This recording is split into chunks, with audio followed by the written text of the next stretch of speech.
let's move on now to the Los Angeles Rams. But before we get into their 7-round mock draft, if you guys have not already, please go ahead and like and subscribe and hit that bell notification so you can get a notification every time Tyler and I post a new video. So let's start out. Los Angeles Rams, they don't have a first-round pick. They traded it with who again? I'm trying to The remember. Detroit Lions. Detroit Rams, Lions, right. congratulations on winning the Super Bowl. And so just want to reiterate that when you guys are not good again. And so starting off the video right with a nice compliment to the fan base there. So, but yeah, no first round pick, traded to the Lions for Matt Stafford. And so they're going to be picking at pick number 37. Mm-hmm. If you follow this channel a lot, you know, I cannot pronounce names. So Ryan, if you want to pronounce their pick. An edge rusher I really like. I thought he has stood out very. He's a freak of nature. So Adetomiwa Adebawore, edge rusher out of Northwestern. He is so freakishly built. He's 6'1", 280 pounds, and he has the arm length of a person who is 6'11", which is just insane. I want to say he has like an 86-inch reach. Dude, that's absolutely insane. And so I think you couple that reach with his size, and I actually think you have a nightmare situation for a lot of offensive tackles and guards in the league, because not only is this guy super long, but he is going to win the leverage battle 9 times out of 10. It's going to be super hard to get below this guy's pads, and it's going to be super easy for him to get below offensive linemen's pads. And I think you couple that with Aaron Donald. They're going to lose Samson Ebukam most likely in free agency. And I think you just get a really solid pass rusher from day one. He's going to be good against the run. He needs, I think, some more evolution in his pass rushing game. But again, I think he's just going to be a super consistent guy. At that edge rusher position. So no, he has been a guy that's definitely risen up draft boards ever since. Was he the Senior Bowl or as well? I know he was at the combine. He was okay. Yeah, he ran a 4.4940 also. Which is just freak. Like whenever anyone has watched him, he has done extremely well. So has come away extremely impressed. So also to come from the Big Ten, not as elite, I would say, as the SEC. And I'm biased. I am a Big Ten fan, but that still being said, though, a lot of good tackles come out of there. So he's going up against really good competition there in the Big Ten. So I think that's something to also kind of tip your hat towards. So moving on though now to their second pick, which is in round 3, pick number 70. We have them going with Jalen Duncan here, offensive tackle out of Maryland. This is definitely, I like the player, and I do like the positional need. I think he is athletic, and I think he can come in and compete day one. Also, too, because there's a lot of free agents that the Rams have, and up to this point, as of recording on March 14th, they haven't, that I can tell, re-signed anybody. They've only made one move so far, according to NFL.com. And so I think trying to get the most athletic available offensive tackle is going to be a huge need for them. So he is a project. I'm going to preface that now. However, athletically, he might be the most athletic offensive tackle in this class, outside of maybe Broderick Jones, who's just an absolute freak. So he's, again, a little bit of a project. He has elite traits to play on that left side. I just think he needs a little bit of refinement. He can come in and play day one, but he's just going to need a little bit more rounding out than some of the other offensive tackle prospects that maybe went a little bit earlier. And I really like him. The fact that he's still here at round 3, pick 70, I think is a great grab for the Los Angeles Rams. So let's go ahead. Let's move on now to the most recently acquired pick of the Los Angeles Rams, and that is round 3, pick 77 from the Miami Dolphins.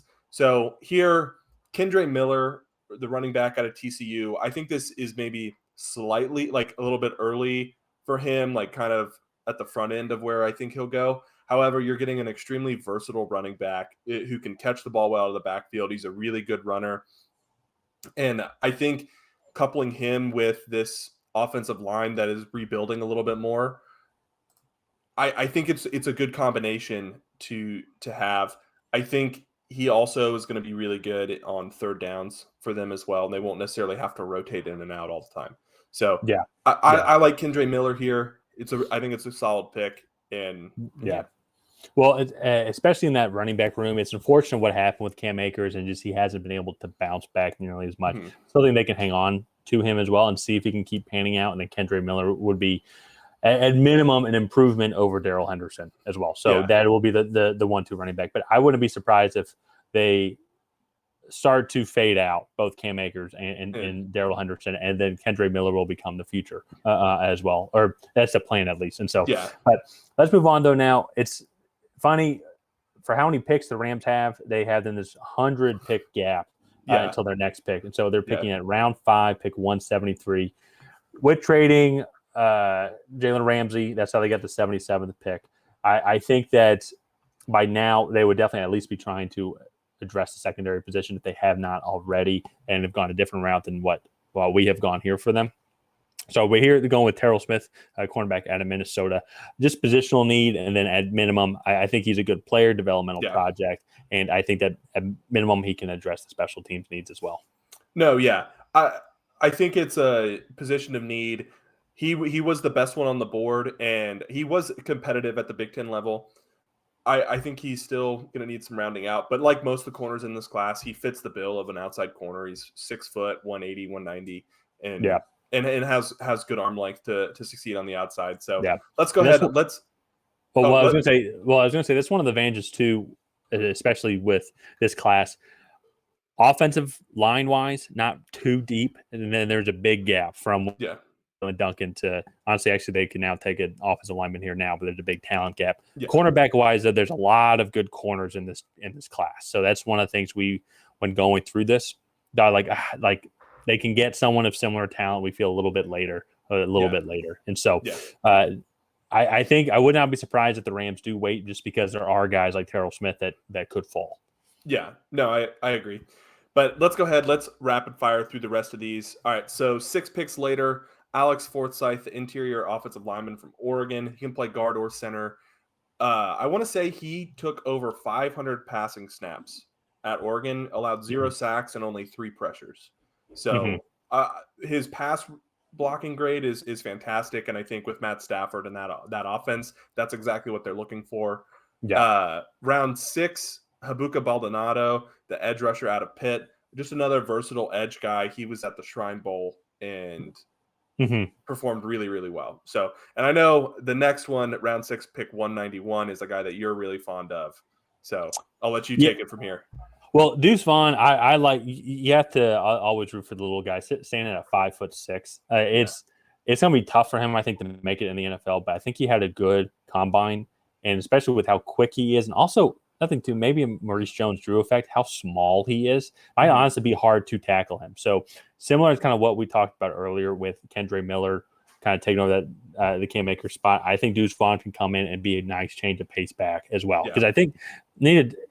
Kendre Miller, isn't he like 6'1", 6'2"? I'm trying to remember. Yeah, he's like 6'1", like 215, 220.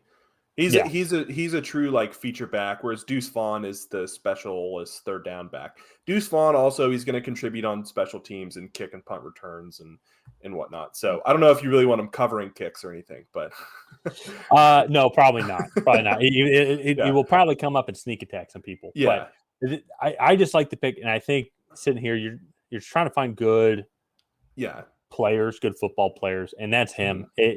Because of his size, he definitely falls a lot. But I think getting him here at 191, I think is good value. So then just 2 picks later, Trey Dean, the third safety out of Florida. Once again, addressing the secondary, developmental piece, but coming out of the SEC. I think there's a lot of good potential there. What were some of the things? Very versatile guy. Yeah, because he's the box safety, correct?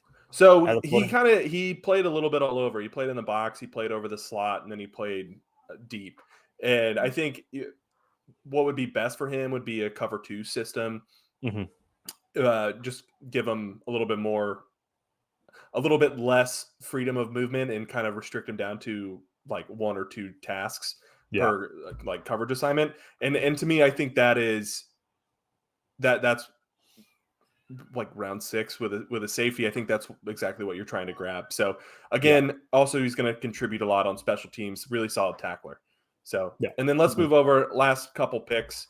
D. Winters, the linebacker out of TCU. TCU ran a very odd system. So they ran like a 3-5, where it was just they only would have 3 down linemen and then 5 linebackers on the field. It was very strange. And so I think this is a good spot for him. it's hard to project where he fits scheme wise. And Mhm. then lastly, Demario Douglas, the 5'8" wide receiver out of Liberty, going to be a really good slot option for them. Again, also a guy that you want to utilize on special teams. So yeah, it's I can fully admit probably like those later round picks definitely became difficult just because it's like you're just trying to find good guys and be like, could this guy work positional needs? But in general, though, with all the picks that the Rams had, considering the situation and how bad they are, I think they had a decently good draft. Not the best, not my favorite. A lot of late round picks, which is not really kind of what you want. But in general, though, Rams are still rebuilding, and moving on from Jalen Ramsey, I think is definitely a sign. Would not be surprised also, too. This is March 14th when we're recording. Would not be surprised if there's maybe another blockbuster Rams trade that they make to try and clear up some space. So, yeah.